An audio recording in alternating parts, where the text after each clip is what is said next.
Bonjour à tous, c'est Xavier sur YoTrading, j'espère que vous allez toutes et tous très bien et on se retrouve comme d'habitude pour notre petit rendez-vous hebdomadaire consacré à l'analyse technique du pétrole Brent et de quelques actions liées au secteur du pétrole et de l'énergie de manière plus générale.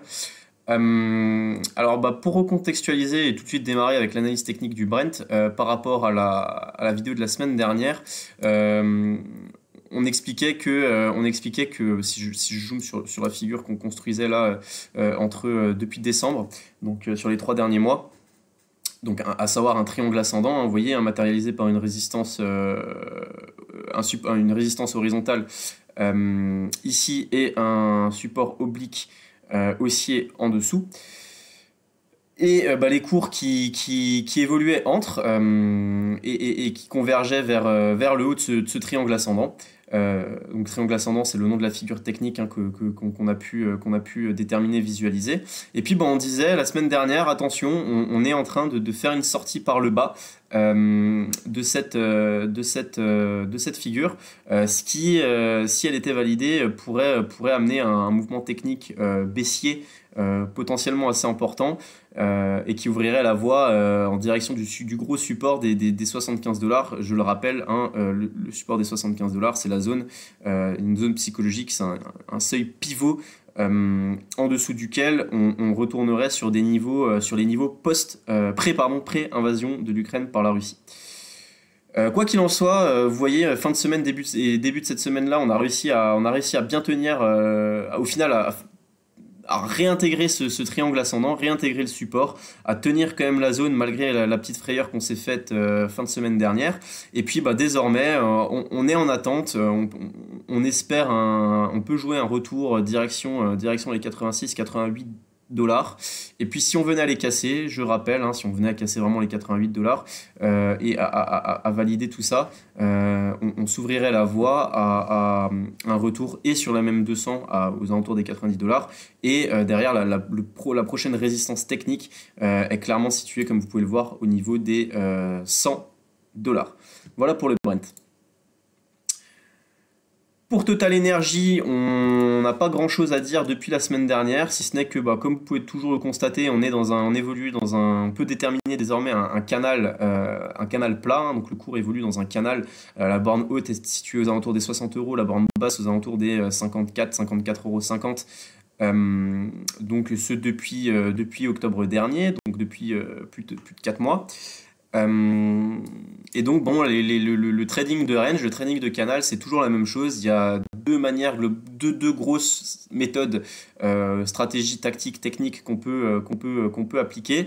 C'est beaucoup d'observation et puis ça va être soit un achat au moment où le cours revient sur le bas du canal, qui est censé être une zone de support, auquel cas vous avez un excellent ratio gain-risque parce que très rapidement, vous pouvez invalider votre scénario si les prix cassent cette zone de support. Ou alors, deuxième possibilité, c'est que vous avez un profil, vous êtes plus à la recherche d'un signal technique haussier pour acheter sur signal technique.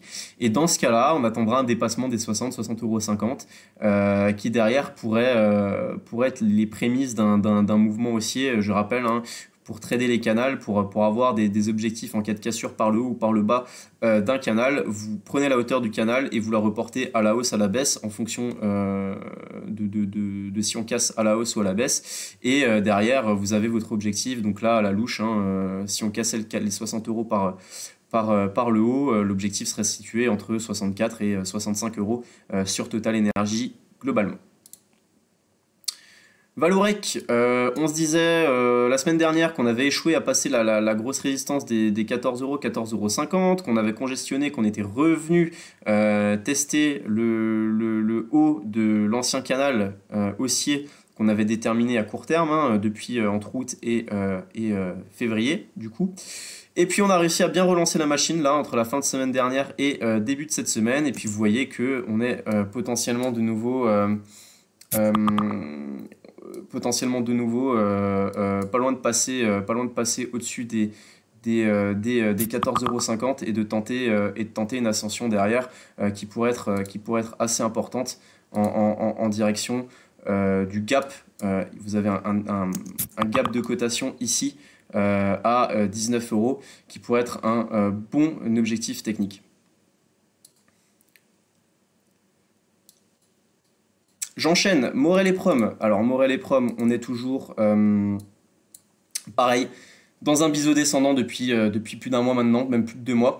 Et puis c'est toujours pareil, soit on achète le support avec ça se traite comme les canals, on achète le support avec un ratio gars-risque intéressant en espérant une cassure par le haut, un rebond technique puis une cassure par le haut de la figure derrière. Soit on achète sur signal technique haussier, à savoir là ici au-dessus des 3,60, 3,65 pour viser une hausse direction 3,80, 3,90.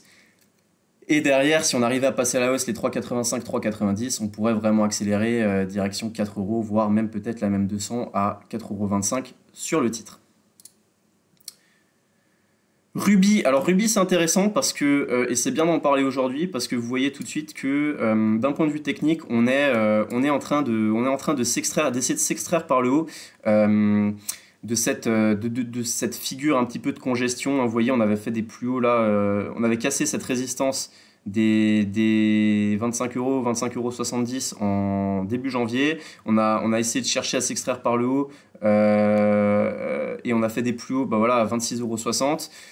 Depuis, on n'a pas réussi à de nouveau dépasser ces plus hauts. Le titre avait bien consolidé, avait réessayé une nouvelle fois début février, on n'avait pas réussi. Et puis là, on est sur le point de retester encore de nouveau cette zone des 26,60 €.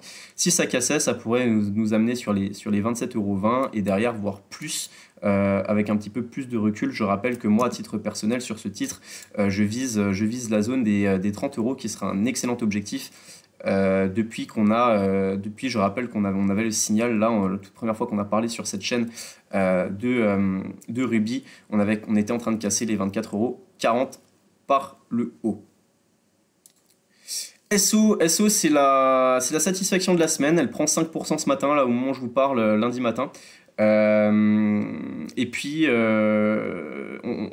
on parlait la semaine dernière, on a parlé aussi, enfin ça fait un moment qu'on en parle, mais on avait bien visualisé cette première zone d'achat là au-dessus des 48 €, la cassure du canal, et puis une deuxième zone d'achat quand on avait fait un throwback sur cette ancienne zone de support, de résistance pardon, devenue support. Vous voyez, en plus il y avait la MM20 qui a bien joué son rôle de support dynamique, et puis derrière on a réussi à repartir, et de là on vient de casser les 53-54 €, ce qui est un excellent signal sur le titre. L'objectif désormais, c'est de réussir à passer au-dessus des 55-56 pour relancer un joli mouvement haussier sur le titre. Surtout que, preuve supplémentaire, on a des jolis volumes entre vendredi déjà on a eu un signal, et puis là ce lundi on a fait plus de volume que vendredi à même pas la moitié de la séance. Donc signaux très très intéressant à suivre pour la suite. Technip Energy, à ce stade, elle tient bien ce petit support des 18 € qu'on avait identifié. Elle est toujours sous ses moyennes mobiles, 7 et 20 périodes. Donc attention, pour l'instant, comment je peux dire, le scénario n'est pas encore au top niveau probabilité. Je rappelle que si vous avez acheté cette zone-là des 18 €, ça peut être intéressant de quand même surveiller et de se dire peut-être que si on repasse de nouveau sous ces 17,90 €, j'invalide mon scénario à très court terme parce que mon ratio gain-risque est intéressant et elle n'est plus intéressant, et parce qu'on est en train de casser un support. Et sinon, deuxième option, on a une valeur qui est en tendance très haussière, qui est pas loin de ses plus hauts historiques, qui a plafonné 1, 2, 3, 4, 5, 6 fois sous ses plus hauts historiques. Donc on sait que si on dépasse les 19,30 € à la hausse, ce serait un signal d'achat sur le titre. Et je finis avec GTT, pour laquelle il n'y a pas grand chose à dire depuis la semaine dernière. La valeur a parfaitement latéralisé sur la dernière semaine. Désormais, enfin, c'est même pas désormais, mais je pense, à titre personnel, au vu de l'évolution du titre, qu'on évolue aussi dans un range, dans un canal entre 105 € et 94 €. Donc là, c'est toujours pareil. Si on avait tenté de dépasser ces 105 €, le haut du canal là, à la hausse, le 14-15 février, mais le 17 février, il y a eu des résultats. GTT a publié ces résultats qui étaient très bons, mais qui ont plutôt déçu les investisseurs, qui étaient quand même globalement en dessous des attentes, ce qui a fait qu'on peut parler de fausses cassures à la hausse, parce qu'on a très vite réintégré ce canal avec un gap baissier. Depuis, la valeur latéralise. Donc là, deux idées: soit signal haussier au-dessus des 105-106 euros pour viser les 120. Soit on achète sur le support au niveau des 95 euros avec un stop assez court, une zone d'invalidation assez claire en dessous de 92 euros parce que votre ratio gain-risque ne sera plus à votre avantage et il vaut mieux se couper la main que le bras. Voilà, je crois que c'est ça l'expression. Mieux vaut se couper le doigt que la main, enfin, quelque chose comme ça, hein, vous m'excuserez. Voilà, ce sera tout pour cette semaine. Je prévois toujours vous faire une vidéo, entre guillemets, exceptionnelle, sur une vidéo supplémentaire sur une analyse un petit peu plus en détail d'une valeur en particulier qui sera NJ, et qui a publié des excellents résultats la semaine dernière. Donc je vais essayer de vous sortir ça cette semaine sur YouTrading. Voilà, c'était Xavier sur YouTrading. Je vous souhaite une excellente semaine de trading à toutes et à tous. Et puis on se retrouve très vite pour de nouvelles vidéos. Ciao, ciao!